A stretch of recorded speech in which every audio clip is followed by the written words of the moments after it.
guys, and welcome back to my channel. So we now have some good news. We now have our flywheel that arrived. It's in pretty good shape. A 95 SPI 580. She is a direct fit. So we're going to be putting this completely together now.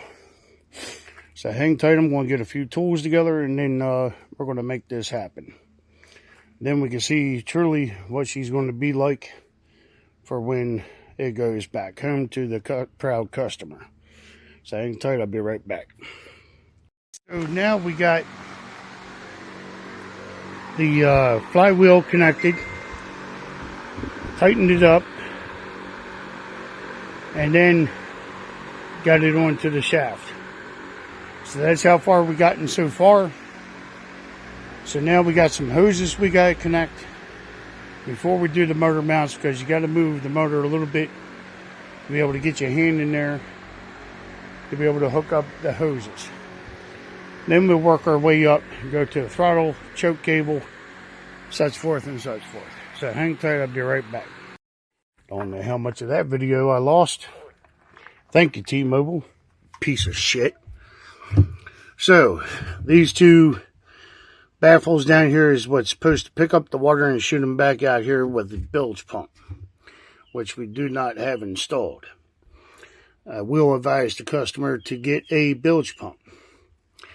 So now we need to route a fuel line with a filter, and then have a return line that goes back to the tank to regulate the fuel pressure so it doesn't overpressure. Because then you'll have a bunch of fuel come up out of the carburetor. So then we also had to get an oil cap, which is bypassed. The tank is over there. So to be advised to pre-mix your fuel, then dump it down in the gas tank. And you never have to worry about, do you have enough two-stroke oil? And then the last, it's coming down to the very last wire here.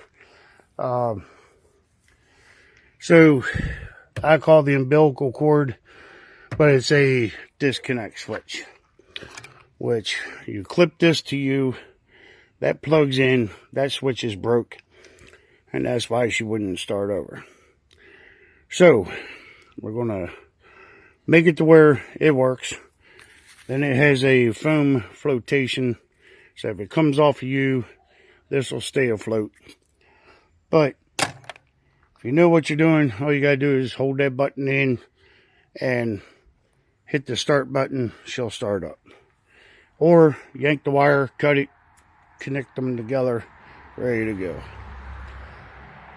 And so we got handle grips to put on, the umbilical tether switch, whatever tether switch, and fuel line, and the return fuel line back to the tank, and we should be ready for the very first test of this. Make sure we see water traveling through these hoses, making sure everything's getting to where it's supposed to go.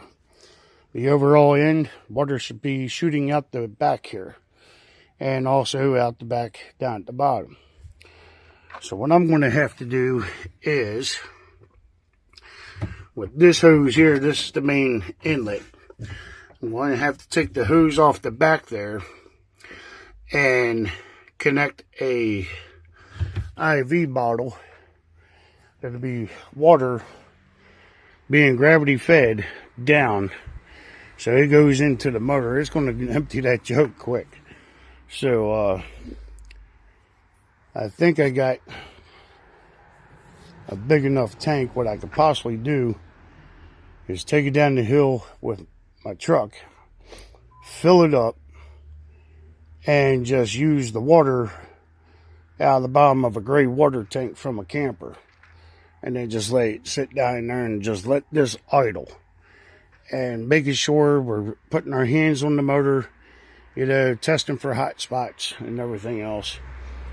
It'd be very beneficial at this point if you had a thermal cam, because then you can look at all the hot points of the motor. But she's going to be great. She's going to sound a lot better than what she did in the video, because between here, that's where it was disconnecting. That's where smoke was coming up in here. So then smoke's going to be coming out here for then on. So we got all the hoses tight. But I think if I don't put a shutoff valve on the side of that block, it's going to drain right down in here as we're running, as the water is coming in. So I do believe that that's what it's for. That's why it's at the lowest point of the motor. It's for winterization, because if you leave water in here and it freezes, it'll destroy that motor in overnight. Just overnight time, that's it. It'll be done. And you won't have a jet ski. So always remember, drain all your water out. Would not be a bad idea to start it up for about 10 seconds. So it can blow the water out. And it'll do just exactly what you do when you put water in a glass jar or a airtight container. It's going to expand. If it's got nowhere else to go, it's going to force itself to go. And that stuff is, that damn shit is so strong that my ladder rack on my truck filled up with water. It had nowhere else to go. It swelled up, and they turned it from a square hole to a full-blown round hole and put a slice down it. So that's how strong water is when you freeze it. So, with that in mind, I'm going to push a little bit further. I want to get the fuel line ran and try to get it set up to where I can test run this tomorrow and get a longer run time out of it. And so, I'm going to zip tie some wires up so it's not getting anywhere in the hot spot. If I did everything right, nothing should even be a problem. So, hang tight and I'll be back. If anyone knows what the hell these things are supposed to be made for, it's a ground post for something. I don't know what you would even use that for. So, anyways, I think that's where I'm going to call this one. I think tomorrow, if it's good weather, we're going to get the gray water tank set up on the back of my truck, drive it up here with some water, and tie into that hose so we can get some water flowing through here. And we want to see some jet streams coming out of the back of here. And so, it means it's going to grab water from the impeller motor. I'm bypassing it. I'm grabbing the water from that hose, from a tank up at a higher source, gravity fed, down in here. Should be enough pressure to force down into there to get up to the rest of the motor. Then the motor will take it from there.